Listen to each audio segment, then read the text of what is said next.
Ketemu lagi dengan saya. Hari ini berita menginformasikan bahwa Romy Soekarno dilantik menjadi anggota dewan terpilih setelah Arteria Dahlan mengundurkan diri. Kenapa kok Arteria Dahlan mengundurkan diri?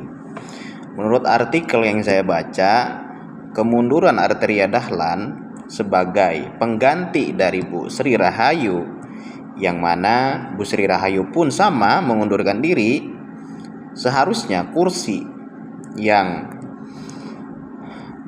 Bu Sri Rahayu punya itu untuk Bung Arteria Dahlan, tetapi kedua kandidat ini mengundurkan diri. Saya nggak tahu masalahnya apa, kok bisa mengundurkan diri, tapi setelah saya baca-baca artikelnya, Arteria Dahlan mengkonfirmasi kemundurannya menjadi anggota dewan untuk menggantikan Bu Sri Rahayu, yaitu karena ingin membalas budi kepada partai PDIP. Katanya, saya sampai saat ini bisa seperti ini karena partai PDIP. Ya, istilahnya membalas budi lah gitu. Nah, yang uniknya Bu Sri Rahayu ini juga enggan memberikan tanggapan tentang hal tersebut ketika ditanya oleh media. Jadi saya juga kurang tahu tuh kenapa bisa seperti itu. Romy Soekarno, jadi dia bisa masuk tuh ke Senayan. Yang jadi pertanyaan saya sebagai masyarakat, apakah praktek politik seperti ini lumrah dilakukan, atau justru ini praktek politik yang justru merugikan bagi masyarakat, yang mana di situ ada suara dari masyarakat yang dititipkan kepada calon yang mencalonkan diri, tentunya kan di Dapil Jatim itu, untuk dia bisa mewakili.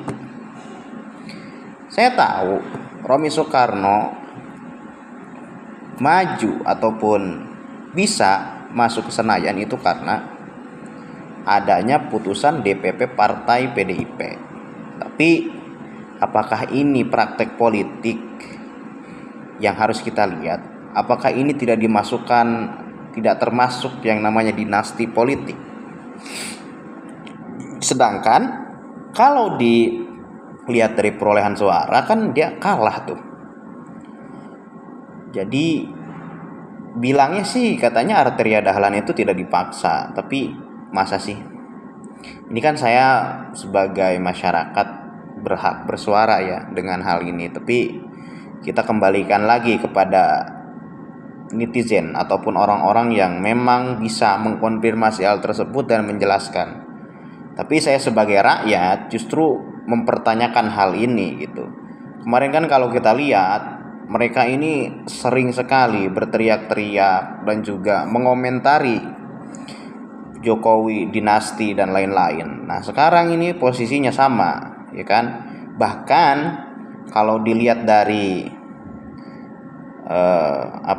pemilihan, ketika Gibran pun kan dibilangnya dinasti cawe-cawe ini dan itu, dinasti politik. Padahal Gibran itu menang karena suaranya. Nah, ini kan kalah nih, menggantikan orang yang mengundurkan diri. Ini gimana ceritanya nih? Apakah dibenarkan praktek politik seperti ini?